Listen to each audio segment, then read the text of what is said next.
بسم اللہ الرحمن الرحیم۔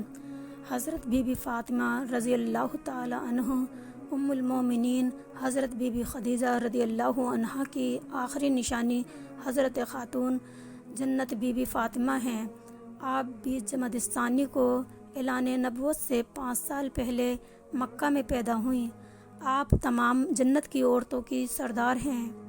اللہ کے رسول جب ہجرت فرما کر مدینہ تشریف لائے اس وقت آپ کنواری تھی۔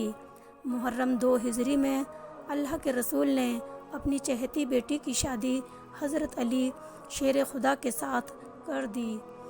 دونوں کو اپنے گھر سے ودا کرنے کے بعد آپ نے فرمایا، گھر پہنچ کر تم دونوں میرا انتظار کرنا۔ تھوڑی دیر کے بعد آپ بیٹی کے گھر پہنچے، وضو کے لیے پانی طلب فرمایا۔ وضو فرما لینے کے بعد بچا پانی آپ نے بیٹی و داماد پر چھڑک دیا۔ دعا فرمائی، اے اللہ ان دونوں میں برکت فرما، ان پر اپنی برکتیں نازل فرما اور ان کی نسل میں برکت دے۔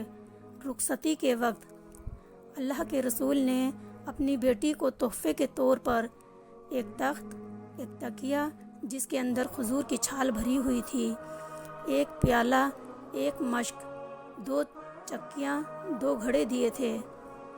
اللہ کے رسول نے اپنی بیٹی سے بڑی محبت کی۔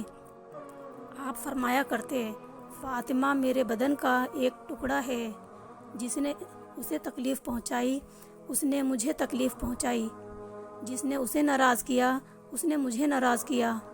حضرت جمیع بن عمیر فرماتے ہیں، میں اپنی پھوپھی کے ساتھ ایک بار حضرت بی بی عائشہ کی خدمت میں گیا۔ میں نے ام المومنین سے پوچھا، اللہ کے رسول سب سے زیادہ محبت کس سے فرماتے تھے؟ انہوں نے جواب دیا، حضرت بی بی فاطمہ سے۔ محبت کا تقاضا ہی تھا کہ آپ جب بھی باہر سے تشریف لاتے تو سب سے پہلے مسجد نبوی میں 2 رکعت نماز ادا فرماتے، پھر حضرت بی بی فاطمہ کے گھر تشریف لے جاتے، اس کے بعد امہات المومنین سے ملاقات کے لیے جاتے۔ یہی وجہ ہے کہ طور طریقے، چال ڈھال میں وہی حضرت رسول اکرم جیسی تھی۔ حضرت بی بی فاطمہ جب بھی آپ کے پاس آتی تو محبت کے مارے آپ کھڑے ہو جاتے اور انہیں اپنے پاس بٹھا لیتے۔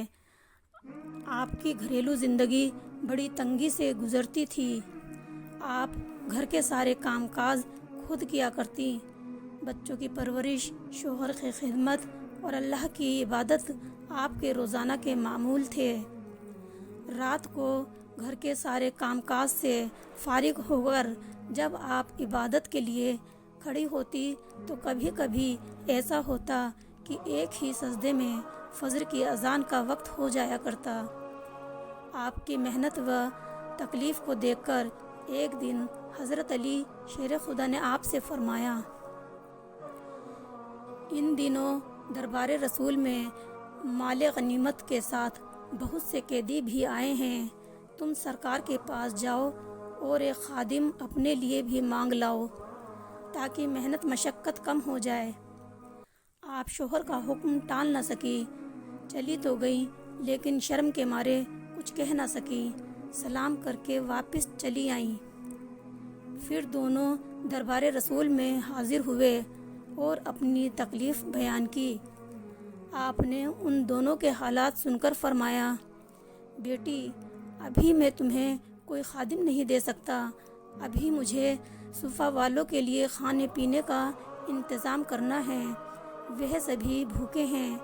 میاں بی بی دونوں واپس اپنے گھر چلے گئے اور کچھ دیر کے بعد اللہ کے رسول خود ان کے پاس تشریف لے گئے اور فرمایا، تم دونوں مجھ سے جو چیز مانگنے آئے تھے میں اس سے بھی اچھی چیز تمہیں دینے آیا ہوں۔